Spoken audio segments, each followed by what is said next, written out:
In the opulent drawing room of a wealthy banker, a heated debate raged among the guests. The topic? Capital punishment. The banker, a man who reveled in his wealth, argued fervently that the death penalty was a swift, humane release from suffering. Opposing him was a young, idealistic lawyer who passionately believed that life, no matter how painful, was sacred and preferable to death. In a moment of pride and impulsiveness, the banker proposed a bold challenge. If you think solitary confinement is more humane, prove it. Spend 15 years in isolation, and I will pay you 2 million rubles. Fueled by youthful arrogance and a desire to defend his beliefs, the lawyer accepted the challenge, setting off a most unusual wager. The lawyer was confined to a small lodge on the banker's estate, cut off from all human contact. He was allowed books, music, and other non-human comforts.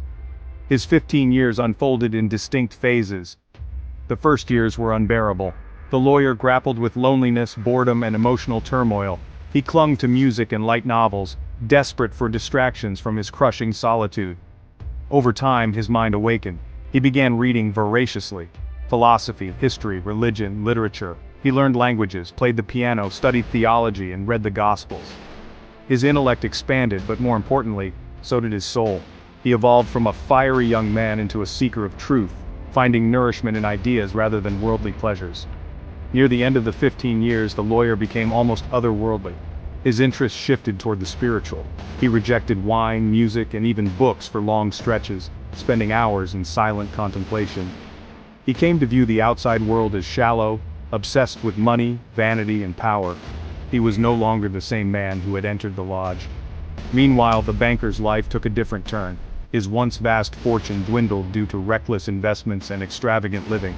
Now, with the 15-year deadline looming, he realized that paying the 2 million rubles would ruin him. Desperate, he considered murder. One night, under the cover of darkness, he sneaked into the lawyer's room, prepared to kill him before the bet was completed. But what he found stopped him cold.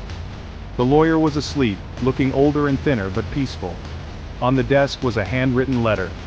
In it, the lawyer explained that after years of studying humanity, he had come to detest the world's illusions: money, fame, pleasure, status. He called it all a lie. He wrote that he voluntarily renounced the money and would leave the lodge just 5 minutes before the agreed time, forfeiting the bet to prove that he no longer desired the prize. It was not worth his soul. The banker was stunned.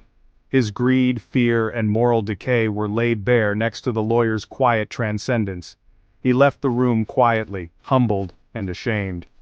True to his word, the lawyer slipped out of the lodge before dawn, walking away from wealth and the world itself. The banker, still in possession of his money, was left to ponder the spiritual poverty that clung to him, in contrast to the lawyer's richness of mind. The final act was not one of victory, but of irony. The banker had his fortune but no peace. The lawyer had nothing, yet everything that mattered.